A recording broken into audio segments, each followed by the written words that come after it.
그러면 이스라엘의 장자권은 어느 집으로 내려옵니까?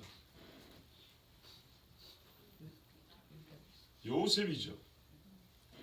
장자권은 요셉에게 있는지라. 에브라임과 므낫세 두 몫이니라. 야곱이 두 아들이 내 아들이다. 요셉의 자리를 두 아들이 대신합니다. 더블이죠. 장자권은 요셉에게, 왕권은 유다에게. 하나 또 물어보겠습니다. 모세하고 아론하고 그 집의 아들 둘인데 장자권이 누구에게 있습니까?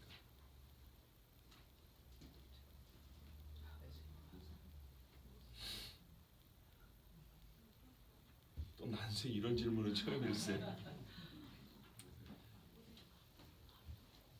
누가 더 유명합니까? 대중적으로 유명한 이는 모세예요. 존경을 받는 이는 모세죠.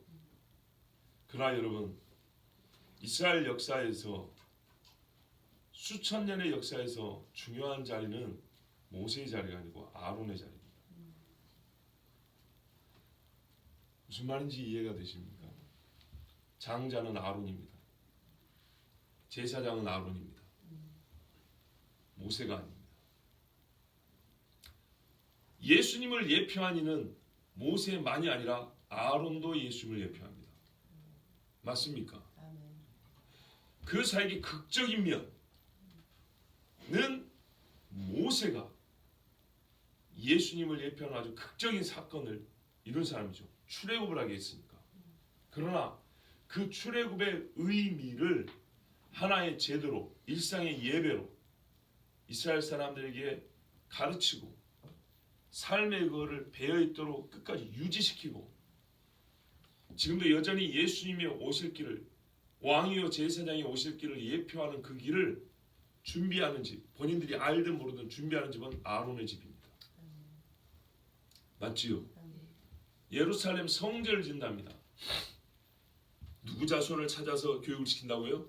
아론의 자손들, 제사장들, 이름하여 코하님이라 합니다.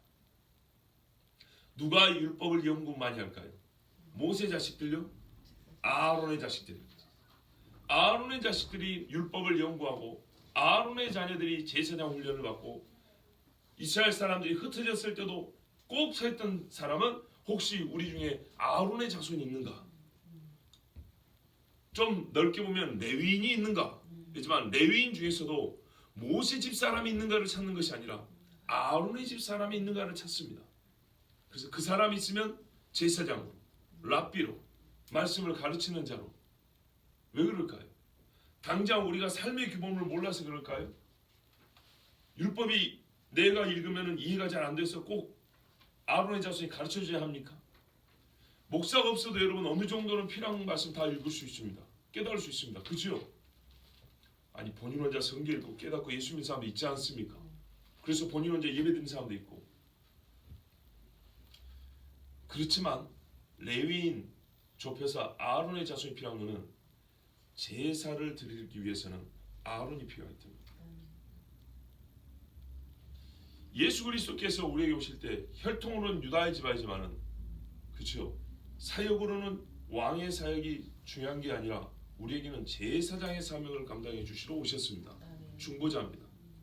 이 제사장의 직무를 완벽하게 감당하셨기 때문에 왕의 자리에 앉게 하셨다 했습니다. 본래 신성을 얘기하는 것이 아니라 인간으로 오신 예수님을 말하는 겁니다. 중보자로 오신, 하나님과 사람 사이의 중보자는 사람이신 예수라고 했습니다. 이 사람이신 예수의 직분은 뭐냐면 제사장 직분입니다. 아론의 계열입니다. 그런데 아론도 매우 부분적이기 때문에 이 제사장 직분을 예수님은 완전하게 하셨죠. 그 완전성은 멜기세덱을 통하여 우리가 배울 수 있다고 그래서 인간 중에 예수님의 제사장 직분을 완벽하게 보여준 자는 멜기세덱이다 이렇게 말합니다. 그러나 부족하긴 하지만은 제사장 직분을 행하러 오셨다는 그 원리적 측면에서 우리에게 그리고 유대인에게 메시아의 할 일을 보여준 자, 그는 아론입니다. 오늘 말씀은요, 아론의 원리에 대해서 여러분에게 전하고자 합니다. 그러면 또 하나 여쭤볼게요. 아론은 제사장이라고 그랬죠. 동시에 그 집의 장자라고 그랬습니다. 그래서 가만 보시면 재밌는 게 성경에는 장자집 위주로 기록이 되어 있습니다. 아무리 모세가 유명해도 모세 집 자식 이야기는 기록이 없습니다. 이름이라도 기억하십니까? 아론의 아들들 기억하시죠? 이름 4명 있었어요. 2명은 빨리 죽었고요. 2명은 남아있죠. 죽은 사람 2사람. 아침부터 성경 퀴즈 돼야 합니다. 지금. 나답과 아비후죠. 남아있는 2 아들요. 엘르아살과 이다말입니다. 이 2 사람으로 인해서 제사장 기능이 내려옵니다. 이 엘르아살 집안으로. 만약에 살아있었으면 나답의 집으로 내려왔을 겁니다. 모세의 아들들, 저도 갑자기 생각이 안 납니다. 갑자기인지 원래 모르는 건지 할 정도로 모세의 집은 생각이 안 납니다. 게르솜은 기억이 납니다. 근데 여러분 왜 기억이 잘 안 날까요? 그들의 스토리는 성경이 없기 때문입니다. 그들은 낳았다 이야기만 있습니다. 낳은 아들의 이름이 이렇다 저렇다 나오고 그 어미가 애들을 데리고 왔다 갔다. 모세랑 같이 가다가 돌아갔다. 나중에 광야에서 다시 만났다. 요 정도 이야기였지 모세의 자식들이 아버지의 대를 이어서 뭘 어떻게 했다 이런 이야기는 없습니다. 그렇죠? 이스라엘 12지파의 자녀들이 있습니다. 그 집 이야기들 중에 어느 집 이야기가 제일 많이 기록되어 있습니까? 출애굽할 때까지. 그렇죠. 요셉 이야기가 제일 많이 기록되어 있습니다. 왜 그렇습니까? 장자니까요. 장자니까 요셉 이야기가 제일 많이 기록되어 있습니다. 단순한 사실에서부터 우리가 추론해서 중요한 원리를 깨닫습니다. 장자가 아니었다면 그렇게 깊이 기록할 이유가 없고요. 기록을 많이 했다는 것은 그냥 단순 장자니까 기록을 많이 한 게 아니라 하나님이 장자니까, 다른 말로 하나님이 장자로 택했기 때문에 요셉은 11번째 아들이잖아요. 장자로 택했기 때문에 하나님이 그 장자에게 하신 일이 많다는 얘기입니다. 11번째 아들인 장자에게 다른 아들에게는 하지 않은 일을 하나님이 많이 해주셨어요. 장자로 택하여진 11번째 아들. 바꿔 말하면 11번째 아들이지만 장자이기 때문에 이 장자가 어떻게 서 있느냐에 따라서 다른 11형제의 앞으로의 삶이 달라지기 때문에 하나님이 이 장자에게 하신 일이 많다는 얘기입니다. 그리고 하나님이 장자에게 하신 일이 많은 것은 우리가 그 개인으로 끝나서가 안 되고 우리가 반드시 알아야 하고 배워야 하는 일이기 때문에 또한 기록을 많이 해놨습니다. 이게 이름하여 장자의 원리입니다. 장자집이 무너지면 어떻게 됩니까? 10지파가 떨어져 나가버립니다. 아론이 장자인데다가 거기다가 제사장입니다. 아론이 금송아지를 만들어가지고 이스라엘 백성을 타락하게 했습니다. 백성이 욕을 했습니다. 순서는 그래요. 백성이 욕을 했습니다. 그런데 제사장인 아론이 안 된다고 해야 되는 것입니다. 오늘 왜 이 말씀이냐? 제가 이걸 한 절 한 절 설명하려고 한 게 아닙니다. 원리를 깨달고자 한 겁니다. 아론은 이스라엘의 제사장입니다. 이 제사장 위임을 받은 게 29장이고 금송아지 사건이 32장입니다. 그가 금송아지 사건을 저지를 때는 모세의 형으로서 저지른 것이 아니고 이스라엘의 제사장으로 저지른 겁니다. 얼마나 큰 책임이 있는지 아시겠죠? 다른 사람처럼 술 먹고 다른 사람처럼 빨개 먹고 춤을 추고 다른 사람처럼 피째 음식을 먹고 고기를 뜯어먹고 우상 앞에 금상 앞에 절하고 아론은 적어도 그런 경망스러운 행동을 안 했을 겁니다. 점잖게 앉아서 이러고 있었을 겁니다. 그런데 하나님이 그 책임을 누구한테 묻냐? 아론에게 묻습니다. 아담이 왕이자 제사장입니다. 그렇죠? 아담에게 책임을 묻습니다. 그 이야기가 제일 자세히 기록되어 있습니다. 아담이 다른 짐승을 어떻게 다스렸냐? 농사 어떻게 지었냐? 이런 이야기 별로 중요하게 여기지 않습니다. 우리가 알아야 될 것, 아담의 930년 그 긴 인생 중에 우리가 알아야 될 것, 선악과 따먹은 사건이 제일 중요하다는 겁니다. 그러니까 창조받은 것과 타락한 사건, 그리고 하나님이 언약을 주신 이 사건이 후대에 우리가 제일 중요하게 알아야 되고 반드시 알아야 되는 사건이 기록된 겁니다. 성경에는 허투루 기록한 게 없습니다. 요셉 이야기도 그 길지만 왜 기록이 났냐? 반드시 우리가 알아야 되니까. 어떤 의미에서? 다른 자식들은, 다른 사람들은 삶의 의미가 없어서? 아니요. 그가 장자의 지위에 있기 때문에 그에게 있었던 사건을 우리가 꼭 알아야 된다는 거예요. 그가 장자의 지위에 있기 때문에 하나님이 그에게 해주신 일에 대하여 우리가 꼭 알아야 된다는 거예요. 아론 집도 마찬가지입니다. 모세가 위대한 일을 했지만 출애굽 사건이지만 그 이후로 가정사를 기록한 것을 보면 아론 집 이야기가 대부분이고 모세 집 이야기는 거의 없습니다. 그리고 아론 집에 있었던 이야기를 출애굽 이후에는 즉 제사장 집의 이야기를 자세하게 기록해 주며 그게 후대에 미친 영향에 대하여 성경은 우리에게 교훈하고 경고하고 있습니다. 엘리 집도 마찬가지입니다. 제사장이기 때문입니다. 아론은 금송아지를 숭배할 때, 금송아지를 만들어 섬기할 때 제사장이었고 모세보다 앞선 그 집의 형 장자였습니다. 제사장의 직무로 볼 때는, 영적 의미에서 볼 때는 이스라엘 전체의 장자라고 볼 수도 있는 그런 자리였습니다. 그가 송아지를 만들어냈습니다. 이후에 자녀들이, 잘 보세요, 그 집에서 난 제사장 자녀들이 하나님 앞에 제물을 드립니다. 그런데 장자였던 나답과 둘째 아비후가 건방지게 제단 불씨가 아닌, 짐승을 잡은, 즉 속죄한 불씨가 아닌, 예수님을 상기하는 번제단에서 짐승을 태운 불씨가 아닌 다른 불을 가져와서 감히 성소에 들어가다가 하나님이 그 가짜 불에서 불이 나서 태워 죽여버렸습니다. 이 가짜 불은 너를 죽이는 불이라고. 그들이 제사장이었기 때문에 죽은 겁니다. 그런데 누구 아들이라고요? 아론의 아들입니다. 아론의 아들 중에 반이 죽어버렸습니다. 뭐 하다가요? 제사장 직분 감당하다가. 제사장 직분을 잘못 감당하다가 반이 죽어버렸고, 제사장 직분을 바로 감당해서 엘르아셀 아들 비느하스는 이스라엘의 연병을 막았습니다. 바알보리 사건 때. 맞지요? 제사 직분을 바로 감당한 비느하스의 집에서 나중에 사독 같은 제사장이 나옵니다. 훌륭한 제사장들이, 나중에 여호야다 같은 제사장도 나옵니다. 훌륭한 제사장들이, 잘 들어보세요, 아론의 집에서 나옵니다. 하나님 앞에 거의 첫 직무를 감당하다가 그 자리에서 즉사당한 제사장이 아론의 집에서 나옵니다. 반이 아론의 집에서 나오고 또 다른 반이 아론의 집에서 나옵니다. 왜요? 아론은 제사장이므로, 하나님이 영원한 직분을 준 제사장이므로 그 집에서 훌륭한 제사장이 나오고, 아론은 제사장으로 범죄했기 때문에 그 집에서 먼저 제사 때문에 죽는 이가 나오는 겁니다. 무슨 말인지 아시겠죠?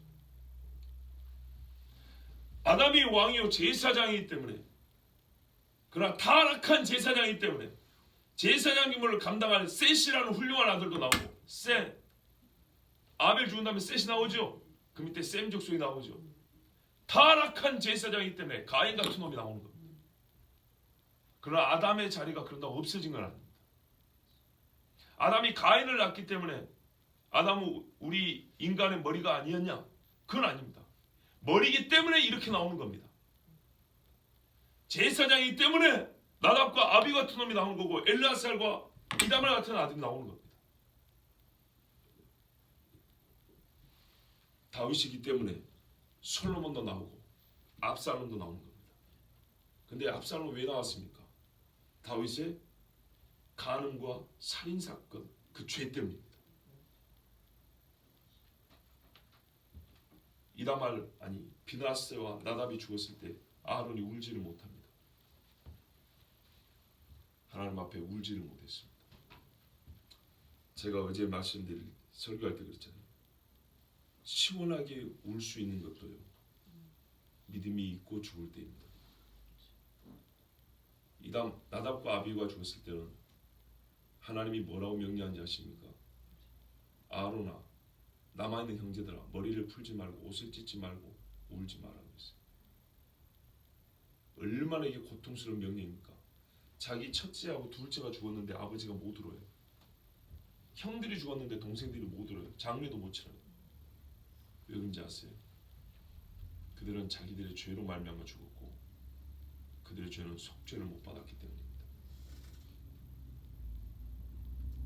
엘리 집의 아들들이 죽었죠. 그때도 그랬습니다. 그들의 죄는 사무엘에게 사무엘상 3장 가보세요. 뭐냐면 무엇으로도 속할 수 없나니. 이게 엘리 집 두 아들의 죄입니다. 아론의 두 아들의 죄도 그와 같아서 제사장이에게 울지를 못하겠습니다. 오히려 믿는 사람이 돌아가셨을 때 많이 우는 거는요, 이 사람 지옥 갔을 바가 우는 거야. 지옥을 갔다고 하든 천국을 갔다고 하든 사랑하는 이가 죽으면 눈물 다 납니다. 그죠? 그런데 오히려 걱정이 없어야 눈물도 원 없이 나오는 겁니다. 무슨 말인지 이해되시죠? 왜? 걱정이 없어야죠. 걱정 있으면 눈물도 안 나요. 하나님께서 아론의 두 아들의 죽음에 대해서는 눈물도 금하셨습니다. 그게 의미하는 바가 뭔지 아십니까? 미안하지만 아론의 아들 둘, 얘들은 지옥 갔다 이 말입니다. 성경대로 하면, 엄밀히 말하면 인간적으로는 슬퍼서 울 수 있지만 하나님이 하신 심판에 대하여는 우리가 하나님의 공의로운 심판이기 때문에 거기에 대하여 우리가 감정 표현으로 섭섭하다는 것, 틀렸다는 것, 괴롭다는 것, 이것까지 금해버린 게 아론의 두 아들의 죽음입니다. 얼마나 무서운 심판입니까? 여기에 대하여 사람들 너희가 너희의 감정 표현으로 하나님의 판단이 마치 잘못된 것처럼 이스라엘 사람들의 정서를 움직여가지고 말이죠, 감정을 요동케 하는 그런 짓 하지 마라. 이렇게 말씀하신 게 아론의 두 아들의 죽음입니다. 여러분, 제가 오늘 아직까지는 연초나올 수 있는 이 시간에 거기다가 2월 그렇죠, 월초에 왜 이렇게 심각하고 한편으로는 무서운 이야기를 합니까? 각 집에서 예수를 처음 믿은 분들 아론의 자리에 있다는 걸 아셔야 됩니다.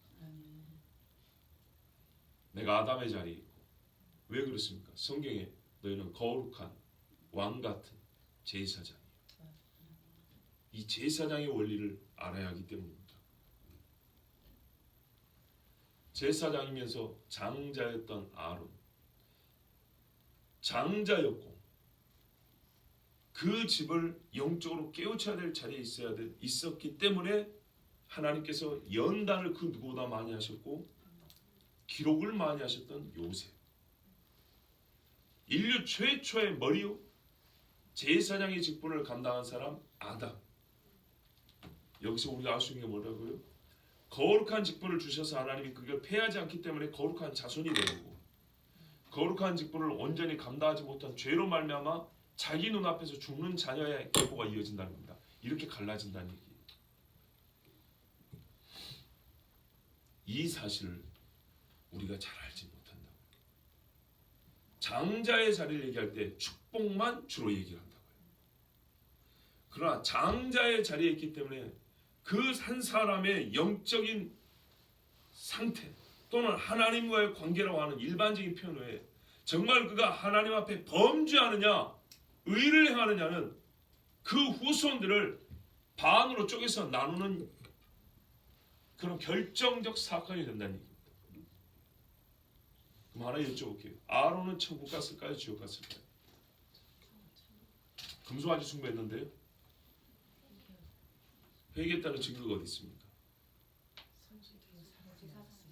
그래요. 아론은 구원받은 사람이에요. 아론은 구원받은 사람이에요. 왜냐하면 그의 거룩한 성도라고 부를 때 미리암 있죠. 모세를 대적했던 누나 미리암과 아론 포함시켜 줍니다. 하나님 그렇게 불러줍니다. 성경은. 그래서 구원받은 사람이 잘 보세요. 금송아지 사건을 일으키고 거기에 주동을 했던 아론이지만 그는 하나님 앞에 살아남습니다. 므낫세는 왕이었습니다. 므낫세는 왕이어서 많은 사람을 죽였다. 성경에 보면 의로운 자의 피를 흘렸다 그랬습니다. 예루살렘 성에 피가 흥건하게 한 사람이 므낫세입니다. 그런데 므낫세는 나중에 바벨론에 한번 끌려갑니다. 성경에 문구리 나옵니다. 거기서 회개하고 돌아옵니다. 므낫세는 그래서 구원받았을 겁니다. 그런데요, 성경이 뭐냐면 므낫세의 죄 때문에 유다는 망한다 그랬어요. 이게 왕의 자리입니다. 이게 머리의 자리라고. 오늘 저 지금 여러분에게 지금 자꾸 제사장이 됐다가 왕이 됐다가 장자를 했다가 요는 머리의 자리를 얘기하는 겁니다. 성경에는 같은 영혼의 가치를 가지지만 다른 사람과의 관계에 있어서 그 사람의 역할에 있어서 중요하기 때문에 머리의 자리에 있는 사람들의 이야기를 많이 기록해 놓고 있습니다. 그리고 그 영향력은 반드시 그의 후손에게서 나타납니다. 절대적으로 나타납니다. 그 직무를 자기 자신이 완전히 망쳐버린 사람들, 하나님 앞에 자기 죄를 말미암아 끝내 죽고야 만 사람들은 본인도 그걸 못 받지만 혹 회개를 하고 돌아왔다 할지라도 그 파급력은 엄청나게 커서 말제 아들이 한 것이 아니라 장장한 행위는 엄청나게 커서 반드시 그 집안에 두 갈래의 후손의 계보가 나온다는 것을 성경 거의 원칙처럼 보여줍니다. 이 점을 꼭 기억하셔야 된다는 겁니다. 월초입니다. 우리가 하나님 앞에 장자의 자리에 있는 사람, 우두머리의 자리에 있는 사람, 또한 어떤 시점에서 제사장이 막 시작되는 어떤 사건의 시작점에 있는 사람, 그 시작을 맡은 사람, 하나님이 일하시는 새 역사에 그 스타트를 끊는 일에 사명을 받고 쓰임을 받은 사람들, 이 사람들이 어떻게 행하느냐에 따라서 그의 자리를 하나님이 계속 필요하기 때문에 그의 계보를 이어서 직무를 계속 감당하는 사람도 나오지만 그 시작점에 머리의 자리에 있는 사람이 범죄하면 역사 중에 계속해서 의로운 계보와 악의 계보가 끊이지 않고 쭉 나온다는 것. 그래서 안타깝게도 결국에는 남이 아니라 이들끼리 싸운다는 것. 이것을 아셔야 된다는 겁니다. 한 집에서도 마찬가지입니다. 머리된 자가 신앙생활을 바로 하지 아니하고 하나님 앞에 자기의 직무를 감당하지 않으면 나중에 어떻게 되는지 아십니까? 주일학교 같이 다니는 형제가요, 나중에 장년이 되면 한 아들은 신앙생활 똑바로 하고 한 아들은 개떡같이 가지고 둘이서 신앙으로 싸웁니다. 부모 보는 앞에서. 둘이서 믿음이 없어서 부모의 신앙, 재산 또는 서로 잘하면서 바로 경험했던 사건 이런 거 갖고 해석이 달라버립니다. 그래서 싸웁니다. 부모가 제일 가슴 아픈 게 뭡니까? 형제가 싸우는 거죠. 그렇게 됩니다. 가인이 아벨을 쳐 죽였습니다. 아담 씨가 죽고 말지. 그렇죠. 내가 죽고 말지. 내 새끼가 내 새끼를 때려 죽이는 걸 누가 그걸 볼 수 있겠습니까? 왜 그렇습니까? 아담이 하나님 앞에 범죄했기 때문입니다. 머리가 범죄했기 때문에. 아론의 범죄는 이렇게 무서운 것이었습니다. 혹자는 그래서 이렇게 해석합니다. 독일을 보라. 독일. 종교개혁의 발상기는 독일이 아니지만 종교개혁에 불을 일으킨 데는 독일입니다. 말하자면 우리가 보편적으로 말할 때 종교개혁의 발상기는 독일 루터입니다. 루터는 구약성경에 말하는 제사장은 아닙니다. 그런데 어떤 신앙인이 하나님 앞에 그렇게 여쭤봤대요. 궁금하다고. 도대체 루터는 어떤 사람입니까? 루터는 천국 갔습니까? 지옥 갔습니까? 왜? 루터는 유대인을 죽이게 한 사람입니다. 그렇죠? 루터 때문에 수많은 유대인들이 독일 사람들 정신에서는 합법적으로 죽임을 당해야 됐습니다. 루터가 그렇게 가르쳤습니다. 그리고 지금도 수많은 기독교인들, 저희 아버지도 대화해 보면요, 유대인은 예수님 죽인 것 때문에 죽어 마땅하고 종살이 했다는 그 생각, 다른 거는 아직도 잘 모르세요. 제가 몇 번을 말해도 아직도 그 틀이 꽉 잡혀 있어요. 예수 그리스도의 다시 오심과 유대인의 회복이라는 얘기는 그렇게 뭐 많이는 저희한테 못 들었겠지만 하여튼 몇 번 얘기도 아직도 잘 못 알아들으세요. 왜? 70년 동안 들어온 얘기가 뭔데요? 예수 죽인 죄로 방랑하며 피 흘리고 살 수밖에 없는 유대인들, 자기 죄값을 치른다고 이것만 들었어요. 맞는 말이에요. 반드시 예수 죽인 죄는 우리와 우리 자손이 당한다 했어요. 그 말대로 되는 겁니다. 그러나 하나님은 뭐예요? 야곱에게 주신 언약은, 이스라엘 주신 언약은 폐하지 아니한다 그랬죠. 이 부분을 덮어버린 게 바로 뭐라고요?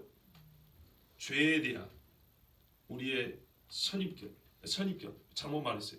죄에 대한 선입견이 아니라 이스라엘의 반쪽이에요. 그들이 죄에서 죄값을 치는 하나님의 약속이 여전히 있고 그들의 죄값을 치는 것도 있지만 이 죄값을 치른다는 것으로 그들이 준 하나님의 약속을 덮어버린 거예요. 이렇게만 배운 거예요. 우리가 이 두 가지를 같이 봐야 됩니다. 루터도 마찬가지입니다. 루터는 성직자였습니다. 아론 같은 제사장의 의미는 아니지만 그는 교회에서 백성들을 인도하고 가르치는 자리에 있었습니다.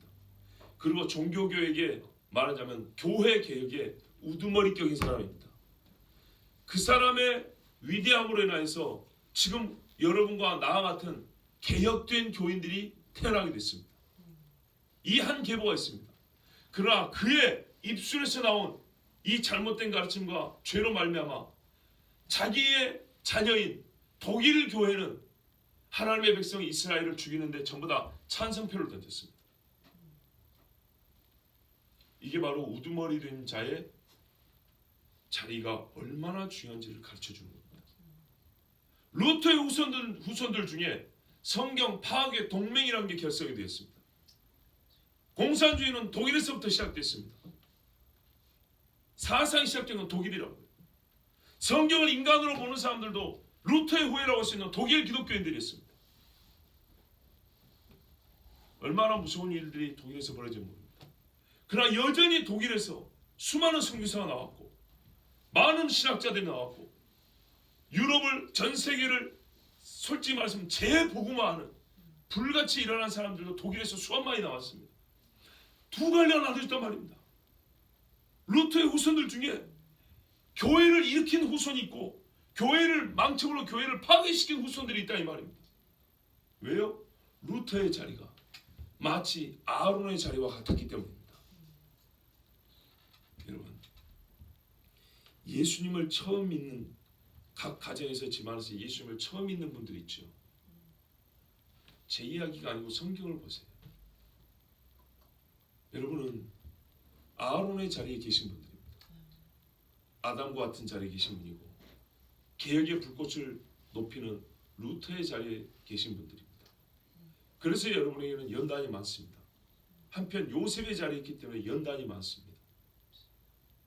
하실 일이 많아요. 하나님이 장자의 자리에 있는 사람에게 그 한 사람이 어떠냐에 따라서 그 다음 계보가 달라지기 때문입니다. 그런데 안타깝게도 수많은 장자의 자리에 있던 인간들이 많이 한 것도 아니에요. 가만 보면 한 번의 죄를 지은 거예요. 한 번 말 실수한 거고 한 번 그 행위가 잘못됐던 거예요. 다윗도 말이죠. 일생을 보면 하나님 앞에 정직했대요.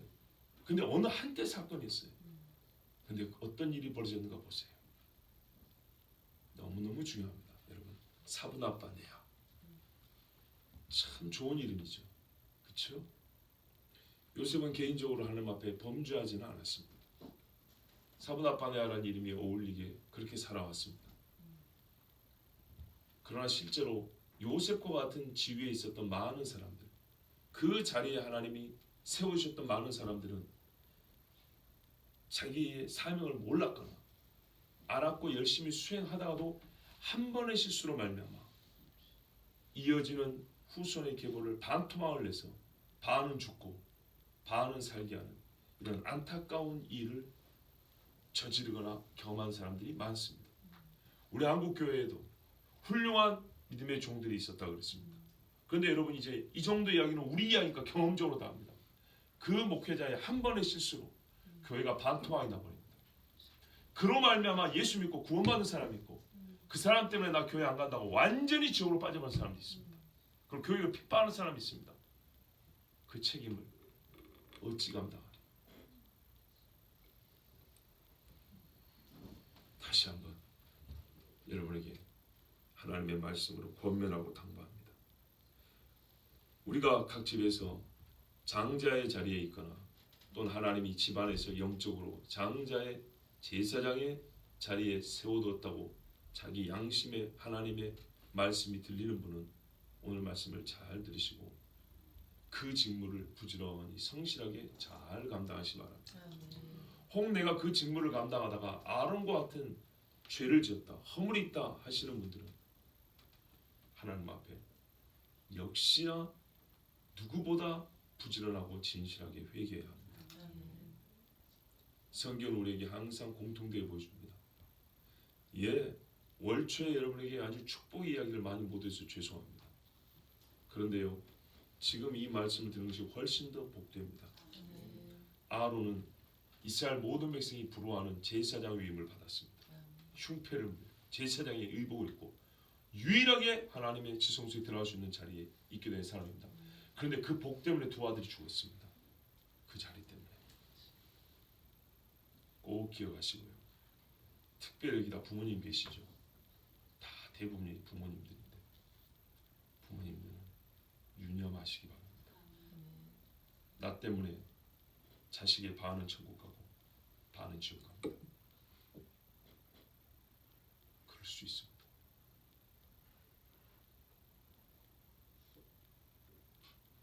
진지하고 진실하게 들으십시오. 하나님이 나를 통하여 구원받는 자를 보내셨고 나를 통하여 마귀와 함께 영원히 불못에 떨어질 자를 보냈습니다. 얼마나 이거는 무섭고 또는 복된 일입니까? 철저하게 제사장의 자리에 있는 나를 인식하시고 하나님 앞에 엎드리고 거룩한 직무를 정말 거룩하게 감당하는 우리 모두 되기를